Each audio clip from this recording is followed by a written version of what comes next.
How's it going today, guys? In this video, I'm going to be talking about and reviewing the BCM BFH MK2 AR15 upper receivers. This is the 11.5 inch and the 14.5 inch upper receiver. If you want to see more content like this, please like, subscribe, and share to help support the channel. If you have any questions or want to see anything specific, feel free to comment down below. These are personally my favorite and go-to AR15 5.56 upper receivers. In my opinion, you get the best bang for the buck when going with BCM, and especially the BFH and MK2. The 11.5 was going for about $833, I believe, and then the 14.5 was about the same. BCM really holds the gold standard for upper receivers, especially ones like these in the 5.56 category, and costing under $1,000 for how much performance, accuracy, longevity, and all types of things that you get out of this. You really can't beat this. First and foremost, the number one thing is always durability and reliability. These are very durable, they're reliable, they're very accurate. These have the BFH cold hammer forged barrel in there, so it's going to increase your barrel life and give you outstanding accuracy. They do have standard upper receivers if you don't want to pay for the BFH or the MK2, but being that the BFH and the MK2 only cost a little bit more, I would definitely go ahead and get the higher end options. Now the MK2s are a lot harder to get. They put out this new MK2 charging handle that is optimized for these MK2 uppers and gas diversion. Their quality control is really good. Now with the MK2 enhancement, it has increased rigidity, less barrel deflection, which makes it more consistent and accurate. So it's adding on to the accuracy of the BFH barrel already. There's less flexing and result, so there's less wear on parts, so your parts will last longer. These already last a long time as is, where you really get into the best bang for your buck because it just lasts for so long, under $1,000. One of my favorite things that I like about this for the MK2s, there's a machined gas expansion chamber above the charging handle track and dual vents machined at the rear and at each side of the charging handle to redirect gas away from the shooter's face. Just in general, that's going to be a benefit to any shooter when it's redirecting it away from your face. But if you're shooting suppressed, it's just going to help you even more having that gas directed away from you. There's different ways you can deal with gases. Direct impingement uppers don't do the best with suppressing, but with these features and then adding their new MK2 charging handle or another one like the Radiant SD charging handle to divert the gas away from the shooter's face, this should do a phenomenal job. You can also change out some stuff with the bolt carrier. BCM already gives you a free bolt carrier group, and they have great gold standard bolt carrier groups, so that would probably be one of the last things I would change. And if you get a good suppressor like the new Surefire RC3, this thing, even being an 11.5, is going to suppress like a dream. You're getting a good deal, but you're getting great value in return without getting robbed. Also with the MK2, they move the forward assist up and out of the way of the charging handle. That way I can actually get a full thumb in there and pull that back. You are going to get a free bolt carrier group with your upper receiver. It doesn't come with a charging handle. You can purchase one if you want. This is the MK2 ambidextrous large latch. I haven't been able to try it out, but I will be making a video on this and I will be doing some more testing in this. I have no doubt that this is going to perform well.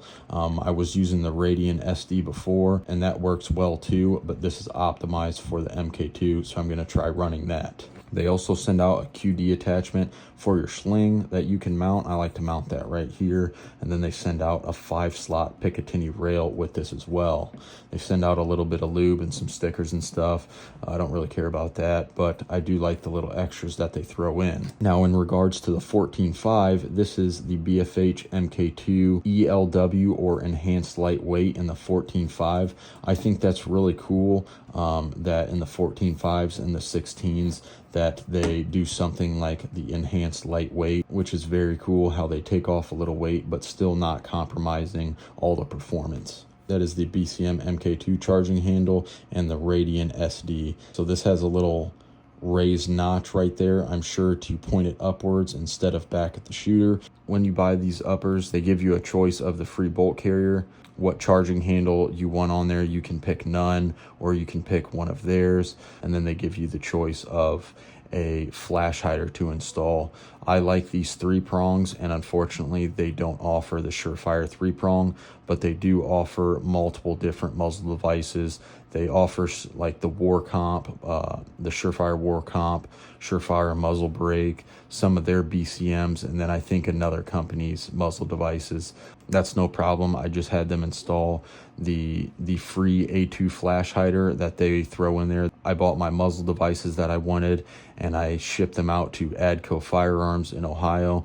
They do a great job for muzzle device installs. They mainly do pin and weld service, like on this 14.5 here. If you can see there, it is pin and welded on the bottom, but since I sent that out, Steve from Adco Firearms, he actually installed this on my 11.5 as well. I was running the Surefire close time flash hider for a while, but ended up switching to this because it does have better flash suppression, and also these work better containing flash when running a suppressor as well. The biggest jump in bullet velocity is from the 10.3 to the 11.5.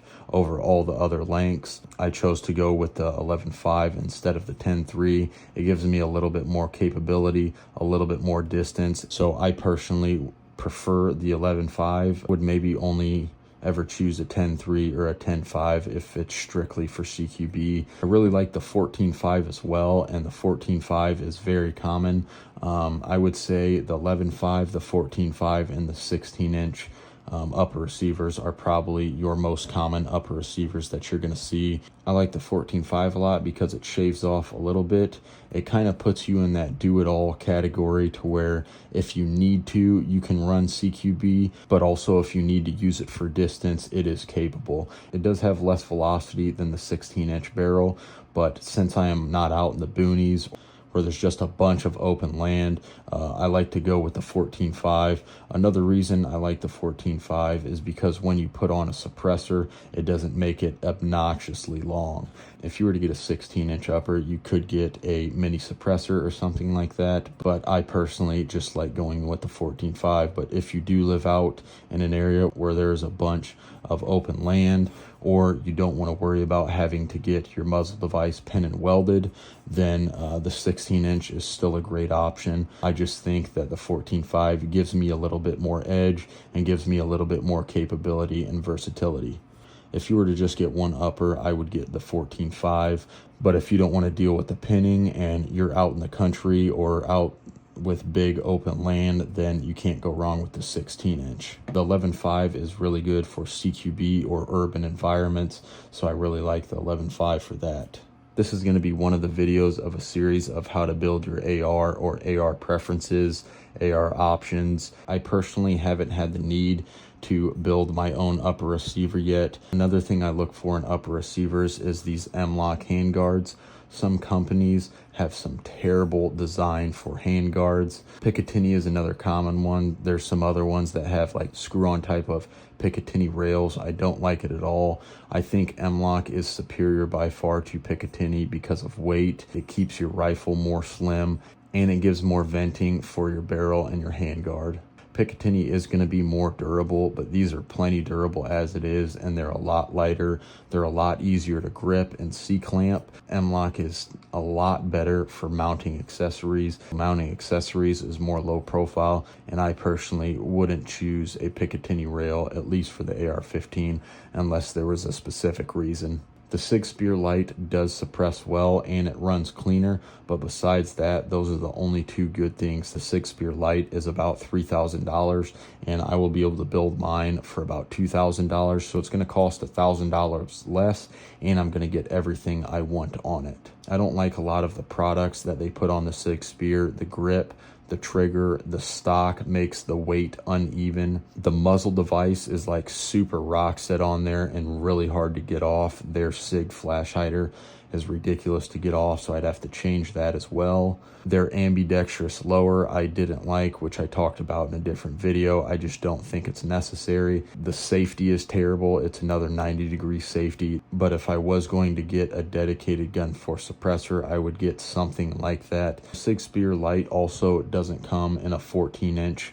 upper receiver. You can only get it in a 16 or an 11.5 inch, so that I didn't like as well. Also, the SIG SPEAR LT's a little little bit heavier, there's more moving parts, and the parts are not as common. With my direct impingement weapons, the parts will be interchangeable. It's easier to come across replacement parts, and they run a little bit lighter. The three biggest competitors with BCM that are more expensive, that are the only ones I would consider, are Daniel Defense, Geissele with their URGI or their Super Duty, and then Knights Armament. Now, from my understanding in regards to Geissele and Daniel Defense, I could not find any pros to paying $600 to $700 more for some of their uppers. They are a little bit harder to come by. The Daniel Defense Riz is like $1,400, and then the Geissele URGI is about $1,500. Knights Armament 11.5s that I looked at, those are going anywhere from $1,900 to $2,400. So it's double, almost 2.5 times the amount of cost of one of these. You're mainly only getting 10% better performance. Knights Armament, they do make great stuff. I don't really think that they are a civilian-based company. They are pretty hard to come by. I don't think that either of those warranted an extra $600 to $1,500. If you do have the money and you just want the name brand, or you just want the best possible, then yeah, you can go ahead and blow your money on that. But these are definitely going to give you the best bang for your buck. They're going to work great. You will not be disappointed with these. If you want to see more content like this, or want to stay tuned for building your own rifle and how to do that, please like, subscribe, and share. And if you have any questions or want to see anything specific, feel free to comment down below. Thank you for watching.